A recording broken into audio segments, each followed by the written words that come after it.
बहुत पहले की बात है। एक गांव में एक लड़का रहता था। उसका नाम था मुन्ना।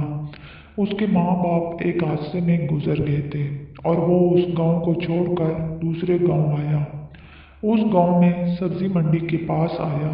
सब्जी मंडी को देखकर वाह, कितनी बड़ी मंडी है।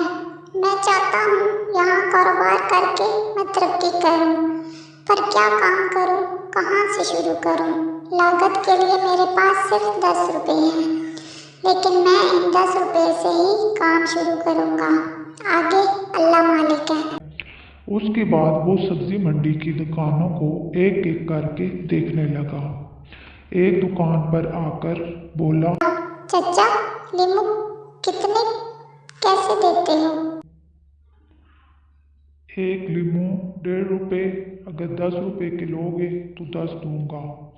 तो उसने 10 रुपये दिए और 10 लीमू ले लिए और मंडी के एक कोने में ज़मीन पर एक कपड़ा बिछाकर उस पर लीमू रखे और आवाज़ें लगाने लगा। यूं शाम तक एक आदमी आया, 15 रुपये देकर 10 लीमू ले गया। ये देखकर मुन्ना खुश हुआ, 10 लगाए और 15 कमा लिए। मुझे यूं ही इस काम को ध्यान से आगे बढ़ाना होगा। अगले दिन भी यूं ही लीमू खरीद कर बेचने लगा। आओ भाई आओ, ताज़ा ताज़ा लीमू। इस दिन भी उसे फायदा हुआ और आहिस्ता आहिस्ता उसका काम बढ़ने लगा। एक दिन वो मंडी वापस आ रहा था तो उसने एक नाश्ता वाली रेहड़ी देखी। वहाँ उसने देखा कि खाने वालों के लिए पीने का पानी नहीं है। क्यों भाई, क्या तुम जानते नहीं हो, जो यहाँ खाएगा उसे पानी भी पीना होगा। आप पैसे नाश्ते के लिए देते हो, पानी पीना है तो घर जाके पियो। अगले दिन मुन्ना ने उस नाश्ते वाली रेहड़ी के पास ही लीमू पानी वाली रेहड़ी लगा ली।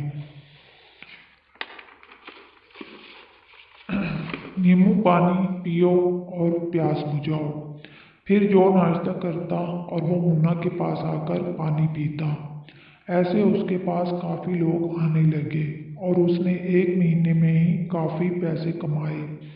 ये देखकर मुन्ना खुश हुआ। इस तरह सुबह और शाम नींबू पानी बेचता। उस मार्केट में कारोबार करते करते मुन्ना बड़ा हो गया। एक दिन उसके पास उस इलाके का चेयरमैन आया और कहा, बड़ी खुशी हुई जब तुम यहाँ आए थे, तो तब से तुम्हें देख रहा हूँ। तुमने जिस तरह मेहनत करके अपने कारोबार को आगे बढ़ाया है, मुझे बहुत खुशी हुई है। तुम बहुत मेहनती हो और इंशाल्लाह तुम आगे तक जाओगे।